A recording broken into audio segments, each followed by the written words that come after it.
और चलिए अब आगे बढ़ेंगे और बात करेंगे 2023 के महासंग्राम की। सबसे पहले बात करेंगे बीजेपी केंद्रीय चुनाव समिति की बैठक की। आज होने जा रही है।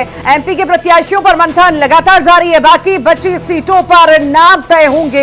136 सीटों पर पार्टी उम्मीदवार उतार चुकी है। आज खासी बैठक होने जा रही है। जो बचे हुए प्रत्याशी हैं, लिस्ट में जो नाम आने हैं, उस पर मंथन बीजेपी में लगातार चल रहा है और जल्द ये भी लिस्ट जारी होगी।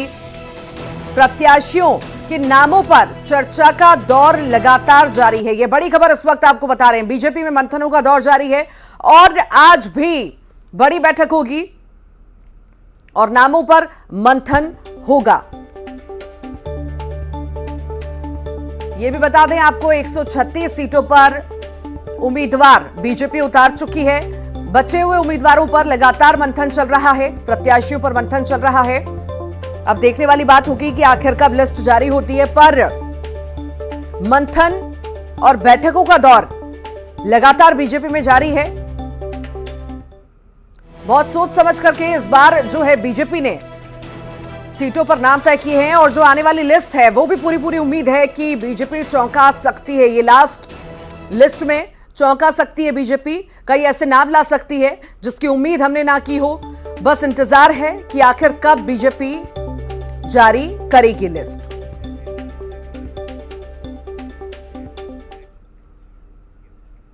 उधर कांग्रेस को लेकर यह कहा जा रहा है कि एमपी में आज नवरात्र पर प्रत्याशियों की पहली लिस्ट जारी कर सकती है। पहली लिस्ट में 60 से ज्यादा कैंडिडेट्स के नाम शामिल होंगे। दिल्ली में उम्मीदवारों के नाम पर चर्चा भी हुई है।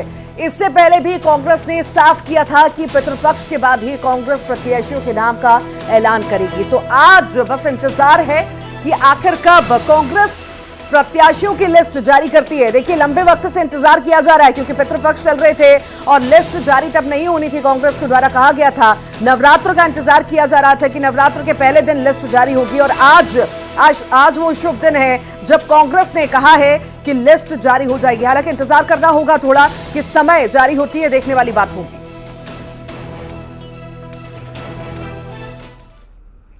मुख्यमंत्री शिवराज सिंह चौहान 3 जिलों के दौरे पर हैं। बीजेपी दफ्तर का उद्घाटन करेंगे। मुरैना में कार्यकर्ता सम्मेलन को भी संबोधित करेंगे। दिमनी में चुनावी दफ्तर का उद्घाटन सीएम करेंगे। भिंड के लहार में बीजेपी कार्यालय का उद्घाटन मुख्यमंत्री करने वाले हैं। दतिया में मां पीतांबरा पीठ में दर्शन भी करेंगे। बीजेपी के चुनावी दफ्तर का उद्घाटन आज मुख्यमंत्री करने वाले हैं।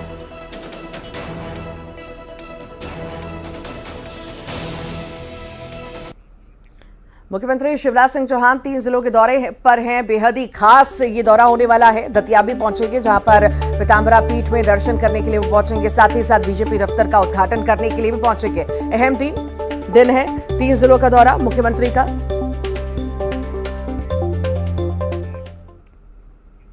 वीडी शर्मा ने प्रदेश में बीजेपी की जीत का दावा किया है। साथ ही सनातन के अपमान को लेकर प्रियंका गांधी पर जमकर निशाना भी साधा। उधर वीडी शर्मा के आरोपों पर कांग्रेस ने पलटवार किया। साथ ही कहा कि पार्टी हताश और निराश है।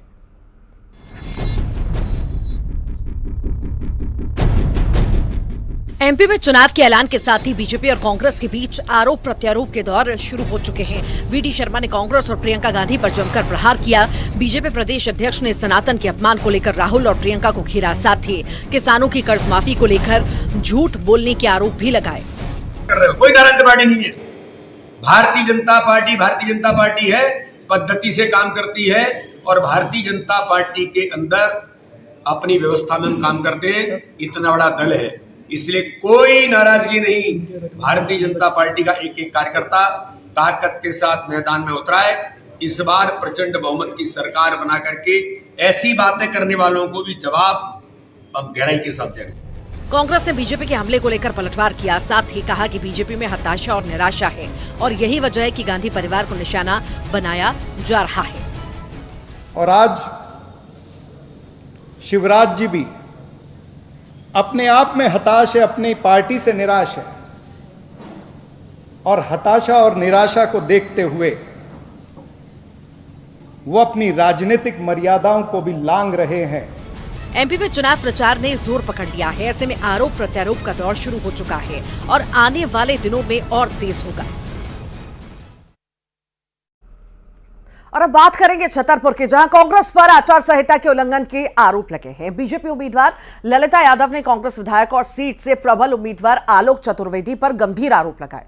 ललिता यादव ने कहा कि कांग्रेस विधायक चुनाव की घोषणा होने के बाद से लगातार लोगों को पैसा, कपड़ा और महिलाओं को सिलाई प्रशिक्षण शिविर के जरिए सिलाई मशीन बांटकर प्रलोभन दे रहे हैं, जो आचार संहिता का खुला उल्लंघन है। तो वहीं कांग्रेस विधायक आलोक चतुर्वेदी का कहना है कि वो अभी पार्टी के घोषित उम्मीदवार नहीं है, जिससे इसमें आचार संहिता के उल्लंघन का प्रश्न नहीं उठता। मेरी चर्चा उनसे पिछले साल हुई और आपको ध्यान होगा कि मैंने जब ये टूर्नामेंट चल रहा था उस समय घोषणा भी की। पता चल रहा था कि गांव-गांव में लड़कियों को भेज के मशीन बांटने का और ट्रेनिंग देने का काम किया जा रहा है। इनके द्वारा एक लिस्ट बनाई जा रही है जो आचार संहिता का उल्लंघन है। प्रलोभन देने के लिए 1 महीना से लगातार प्रलोभन दे रहे हैं हमारे वोटरों को। चुनाव आचार संहिता का मतलब ये नहीं है। अभी दूसरी बात ये कहूँ तो मैं तो अभी प्रत्याशी घोषित भी नहीं हुआ हूँ।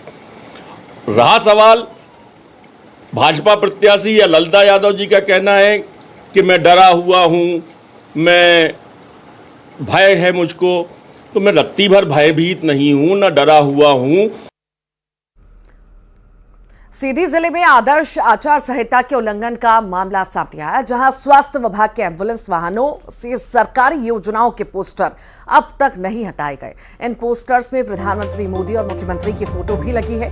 सीधी जिला अस्पताल सहित बहरी स्वास्थ्य केंद्र के एम्बुलेंस वाहनों में ये पोस्टर्स आज भी देखे जा सकते हैं। वहीं सीधी सांसद रीति पाठक के वाहन से भी नेम प्लेट नहीं हटाई गई और उनका वाहन सड़कों पर सरपट दौड़ रहा है।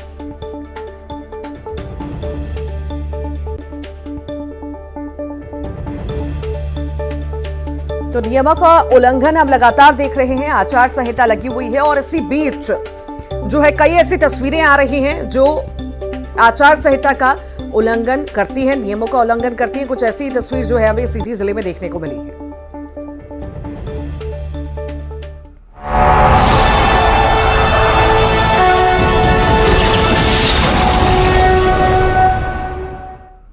अंतर्राष्ट्रीय ओलंपिक समिति सत्र का उद्घाटन समारोह मुंबई के जियो वर्ल्ड कन्वेंशन सेंटर में आयोजित किया गया और इस मौके पर प्रधानमंत्री मोदी ने राजनीति, खेल और मनोरंजन जगत के सितारों को संबोधित किया।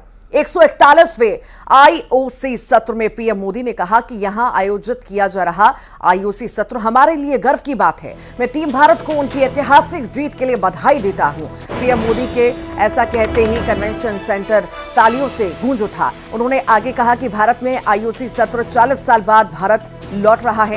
ये 15 से 17 अक्टूबर के बीच आयोजित किया जा रहा है। यही नहीं, 2036 में ओलंपिक के लिए भारत दावा पेश करेगा। इसके लिए मैं कोई कोर कसर नहीं छोड़ूंगा। ये 140 करोड़ भारतीयों का बरसों पुराना सपना है, उनकी आकांक्षा है। इस सपने को अब हम आप सबके सहयोग से पूरा करना चाहते हैं।